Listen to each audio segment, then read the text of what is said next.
Let's just talk in the first few months of your role. You've made climate finance a priority. I mean, can you talk to us about where you've seen progress and whether you think this is really a turning point for this discussion? I think it's very important because the reality is that we've had the hottest year on record. We're aiming for another hot year. Clearly, this has to change.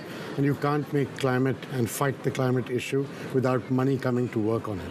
So it's one of the most important things. When I traveled around the world, I picked up the impression that dealing with poverty cannot be by itself. You have to deal with climate, pandemics, fragility. These are all intertwined crises. That's why we changed our mission to include livable planet in addition to eradicating poverty. So this is what we're on. And what I'm trying to do here to show you the progress is to make a commitment that we will get to 45% of our financing annually will go to climate by 2025, 2 years from now, not 10 years from today. Right. That's $40 billion a year working on climate finance. How do you do that? How do you adjust your balance sheet to ensure that? Yeah, well, the good news is we're also raising capital along the way, thanks to this whole capital adequacy framework that the G20 got us going with. And we're also doing things like looking at whether we can securitize parts of our balance sheet, existing balance sheet, free up some capital, and then partnerships. So you don't really do all that financing yourself. You can also get partnerships going. I have great partners with the other multilateral banks, AIIB, EIB, EBRD. These are all people who work with us. So there's multiple ways to go at this. But at the end of the day, the much bigger issue here is, even if I do all that, even if the other multilateral banks do what they can, even if governments do all they can, you do need the private sector.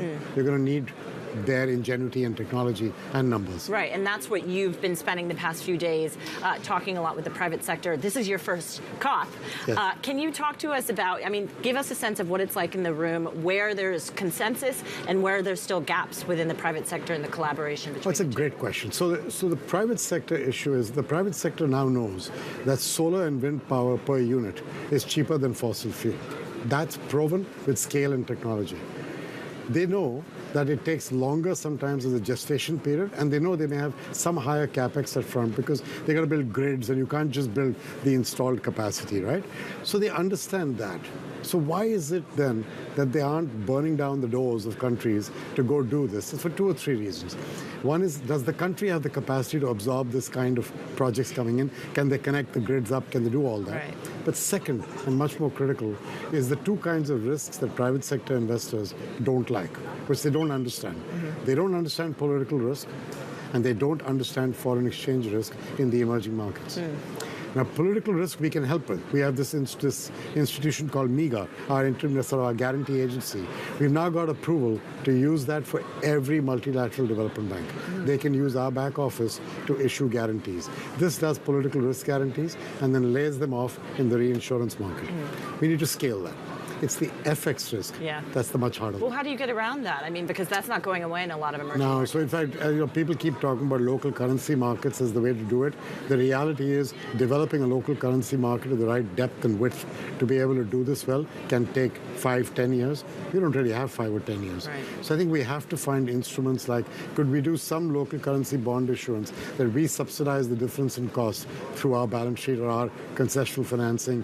Can we do things with others where there's an institution called TCX, which was created to help take some of the FX risk in these markets? Can we scale them up? And so on and so forth. Can we do creative swaps where using our rating we get at a lower price than what the country would? Hard. FX risk is the hardest one.